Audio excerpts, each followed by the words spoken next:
I want to start this with a disclaimer. What you're about to see is expensive, is over the top, and is completely unnecessary, unless you're as obsessed with sound as I am.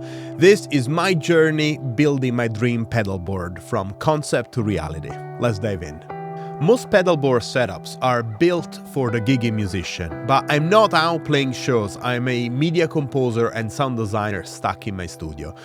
I use pedals on everything: guitars, synths, bass, whatever I'm working on. For a while I just grabbed what I needed from the shelf that is behind me and built a board from scratch every single time. It worked, but it slowed me down. And that changes today. I'm going to build a pedalboard that's flexible but also ready to record, and most importantly, that's built for the studio, not for the road. I designed this pedalboard with two key things in mind. Number one, flexibility. I still want to move pedals around freely while keeping a few core elements always ready to go. And number two, adaptability. I need lots of connection options, mono, stereo, and I want to sync it to my DAW, which means having MIDI. I also want to be able to record multiple points in the signal chain separately, like capturing both dry and wet signals at the same time, for example.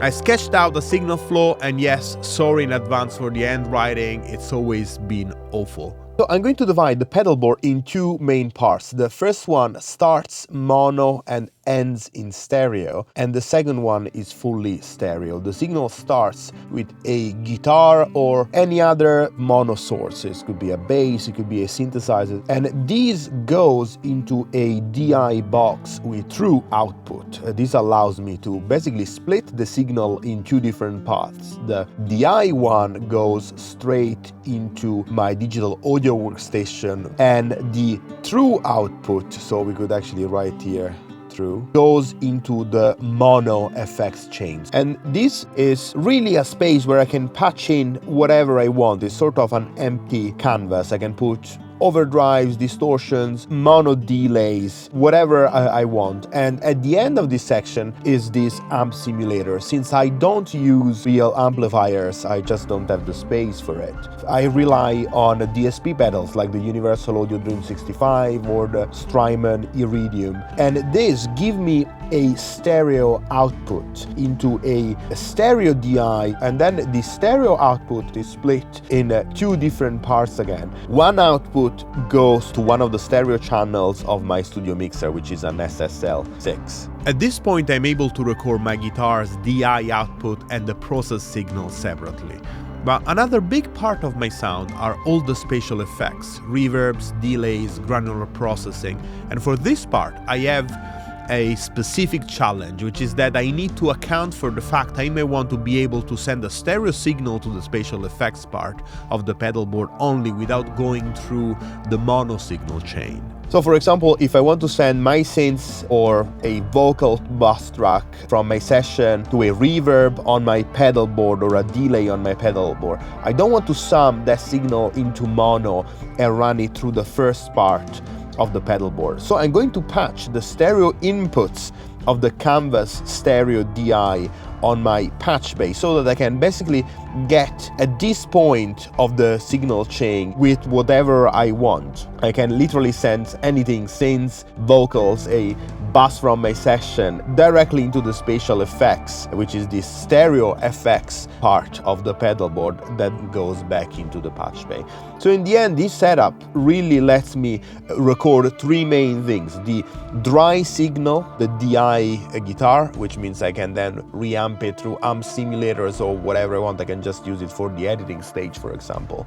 I can capture the main pedal chain before the special effects. Again, this is very useful if I want to have a processed but dry signal so that I can use, for example, reverbs in my digital audio workstation, and then the spatial effects. And this is all while being able to route any source, guitars, synths, vocals, into any part of the board. I did a lot of research to find the right pedal board for this setup, and I ended up going with Temple Audio as it seemed perfect. It's light, it's sturdy, it's well built, but once I started buying the parts, I kind of regretted it, to be honest. The costs add up fast, even the little mounting plates for the pedals are very pricey, and one of the big selling points for me was their mods, these little modules that can be mounted in these slots over here.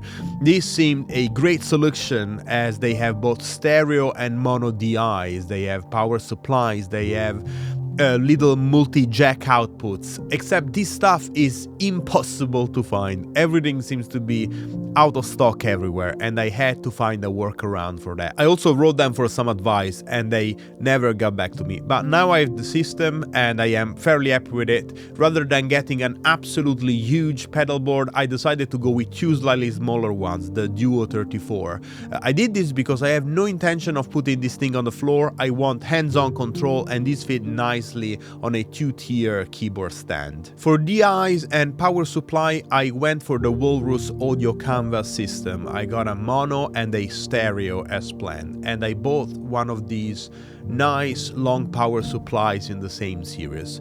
I am going to use these mini slots for something though. These accept standard D-type connectors, and I'm going to add a couple of very useful ones that I have. A USB-C one, this is going to be extra useful when I have things like firmware updates to run, anything that I need to run from the computer, and a USB-A to B connector. I'm going to use this to add another very useful element, a small MIDI interface I've wanted forever. Let's grab some pedals. I'll pick a few for both boards with the idea that they can be changed at a later stage depending on what I need. What I like about the Temple Audio system is that I can add these little plates on the bottom of all my pedals and swap them on my board whenever I like. Now I have a good starting layout, it's a decent amount of pedals, and I'll need to hook them up to the power supply and obviously connect them with patch cables. I really like having cables that are exactly the right length. I have a few ready to go, but I also have these little flat Rean connectors that I really like, and I'm just going to quickly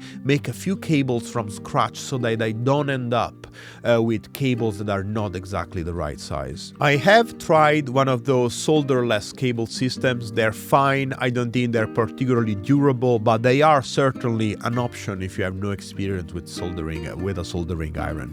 And I think the pedal board is ready. We're gonna do some testing.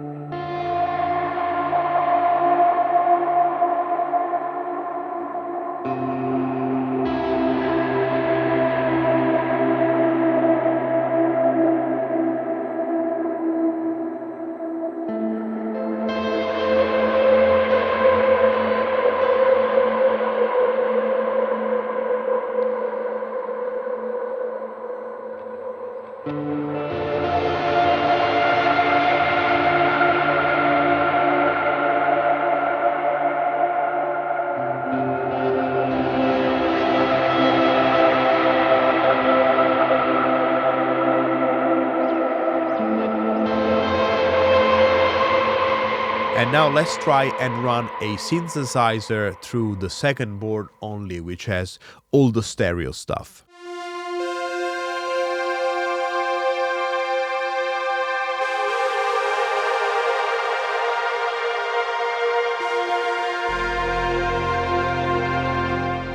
I'm very happy about the result. I hope you enjoyed watching the process. If, like me, you're into guitar pedals, and if you, like me, like to look for old, kind of forgotten and cheap gear, I think you might really enjoy this video right here. Thank you so much for watching, and I'll see you next time.